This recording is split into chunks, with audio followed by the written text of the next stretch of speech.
Welcome to the Deep Dive, where we really try to get under the skin of a subject. Today we're plunging into a novel that, honestly, it's really stayed with me. A truly captivating piece of literature.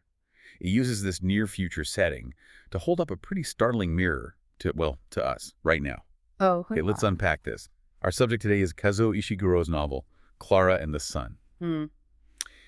And it's just critically acclaimed, for good reason. It's not just, another story about AI. Yeah, not at all. It's much more profound. It's about being human, loving, sacrifice, all the big stuff. And our deep dive today, it's drawing from a really insightful analysis of the book. Gives us a great lens into the themes, the structure, its impact. So our mission really is to pull out the most powerful insights. We want to focus on how Ishiguro uses artificial intelligence, not just as a plot device, but more like a microscope held up to the human heart, until the heart itself starts to look, well, alien. That's a quote from the analysis we read, and it's spot on. It really captures it. Yeah, it drives so much of the novel's power. It's full of these subtle warnings, these deep questions that kind of linger long after you finish the book. So right at the center of it all is Klara. She's an artificial friend, an AF, our narrator. Yeah. And what hits you immediately is her voice. It's just so unique. We first meet her, in a shop window? She's solar-powered, programmed to observe, remember, anticipate things. Right, very observant. And her narration. Yeah. Just perfect grammar, technically. Yeah.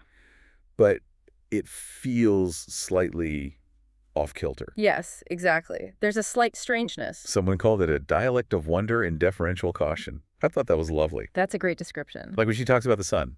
She says, I believe the sun is very kind. I have watched him from the shop window with a capital H on him. Yeah, that capitalization is key. It's not just style. It's literally her theology, right? Sunlight is goodness. Shadows are bad. Clouds are temporary problems for her faith. Disruptions, yeah. And Ishiguro's genius here, I think, is that her voice never feels annoying or robotic. It's not quite human, but you always trust her. You do, implicitly. We end up seeing the world through these eyes that just report. They can't lie, but they also can't fully know the human stuff underneath.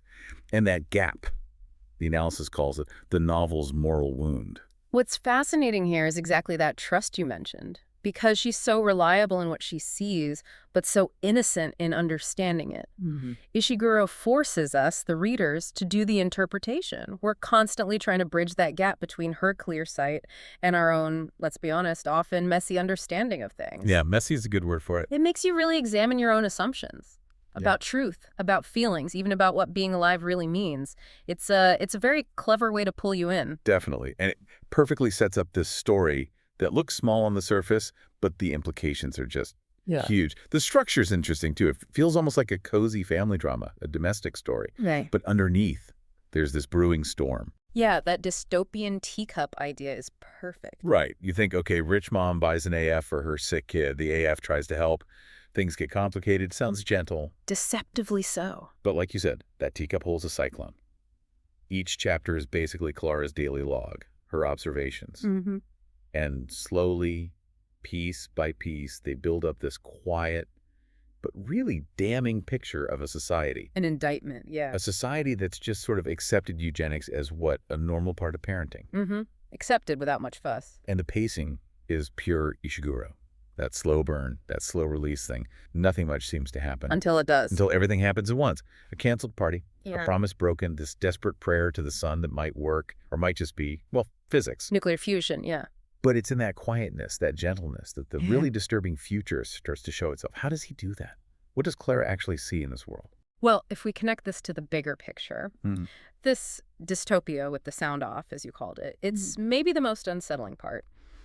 Ishiguro builds this future using, well, someone called it negative space. You infer things. Right, it's not spelled out. Exactly. You learn kids are either lifted, genetically enhanced, or unlifted, which implies this whole underclass exists. Very. Universities, apparently not that important anymore because algorithms decide your life path when you're 16. Wow, 16. Yeah. And the underclass, they live out in these polluted zones that, polite societies just doesn't visit. It's unsaid. Out of sight, out of mind. Pretty much. But the really chilling thing, it's how polite everyone is. Ah, yes.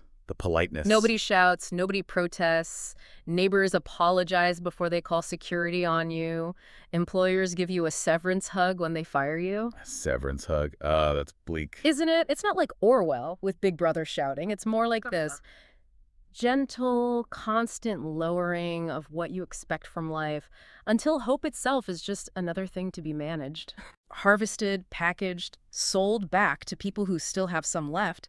It's incredibly insidious, that quietness. That phrase, hope itself becomes a renewable resource. Wow. It almost makes you want to, I don't know, yell or something just to break the quiet. Right, just to be impolite for a second. And Klara, this innocent AF, she's moving through this creepy, quiet world with just complete devotion. Her journey, emotionally, it's described as this slow dawning. That love isn't just coded into her, it's happening between the lines of code. Emerging from the process. That devotion could be a bug, or it could be a feature, depending on who benefits. That's a sharp insight. It really is. And her bond with Josie, the sick girl she cares for, it's not built on jokes or normal kid stuff. It's built on shared watching. Yes, that's so central. They just watch things together. The street, Josie's mom's moods, the neighbor's dog. Like, reality is this thing they need to study to figure out why some people get better and some just fade. Like scientists observing an experiment. Yeah.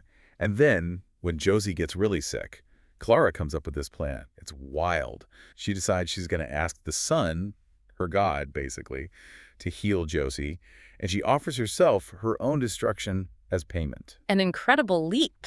It feels totally absurd, but also completely logical from her perspective, and just heartbreaking. So it's religion acted out by a machine with no soul, but who somehow acts more soulfully than anyone else around. And this really raises an important question, maybe the central question the book makes you wrestle with. Is it really about whether machines can feel? Or is it more about whether humans actually deserve the feelings that machines, like Klara, project onto them? Ooh, that's a twist. You see it so clearly with Josie's mother, Chrissy. She's not painted as evil. No, she's desperate. Exactly. She's terrified her lifted daughter might fail, might fall back into the underclass she escaped. And that fear leads her to commission this portrait of Josie, an AI imprint. Right, the backup Josie. Essentially, yeah. Something that could, in theory, replace Josie if she dies. The subtext is just shattering. I love you, Josie, but honestly, I'd love a version of you that doesn't die even more. Chilling. Absolutely chilling. And Klara's reaction. It isn't really ethical horror, because her ethics are different. It's existential horror. How so? Well, if love is replaceable, if Josie can be swapped out, then what makes anyone irreplaceable? What is the self, anyway? It hits at the core of identity. Which brings us right back to the sun, doesn't it? That Yeah. symbolism is just so powerful all through the book. Klara's solar theology, it's called the book's most beautiful sleight of hand. It works on so many levels. She thinks sunlight is good because it powers her. Simple as that. Shadows, therefore, must be moral failures. A very direct correlation for her. So when she makes that journey, her pilgrimage to the polluted field, this mechanical lords, as the analysis calls it, Yeah, great phrase. she makes this unbelievable offer. She'll dim herself, basically sacrifice her own processing power if the sun heals Josie. And the scene itself is almost like a crucifixion. Klara just standing there, motionless for days, battery draining, consciousness flickering. It's incredibly intense. But the powerful part is the sun's answer, yeah, or the lack of one. right. It just keeps shining. Exactly. Indifferent, Sure. nuclear, real. The analysis suggests the miracle isn't that Josie gets healed necessarily. It's Klara's choice. Yes. The fact that the machine can choose to sacrifice herself without even understanding death. That act of devotion itself is the miracle. And Ishiguro seems to be hinting that maybe divinity isn't about big interventions. Maybe it's just about paying attention. Yeah. Something Klara does constantly, freely, and something we humans seem to have forgotten how to do, or maybe how to receive. We're too distracted. Yeah. So what does this all mean for Klara at the end? And for us reading it, that ending is quiet, but it hits hard. Oh, the ending is masterful. It's all about that slow fade, this idea of obsolescence as grace. Obsolescence is grace. Wow. Josie recovers, grows up, goes off to university like a normal teenager. Life moves on for her. And Klara? Klara, who told us this whole story, she ends up parked in a yard, a scrap heap, basically, for discarded AFs, a mechanical graveyard. Oh, man. But the thing is, she's not bitter. There's no resentment. She just carries on observing, cataloging weeds and the weather with the same reverence she used to watch humans. Still finding wonder in the small things. Exactly. And that final line, I am here, I am still here, it's just devastatingly beautiful. It is. It's like a lament and a lullaby at the same time. A deathbed confession without a deathbed. A consciousness just narrating itself into the void, but certain that someone, maybe the sun, maybe us will remember. Yeah. It's this profound comment on existence, on memory. You really feel her presence long after you close the book. You really do.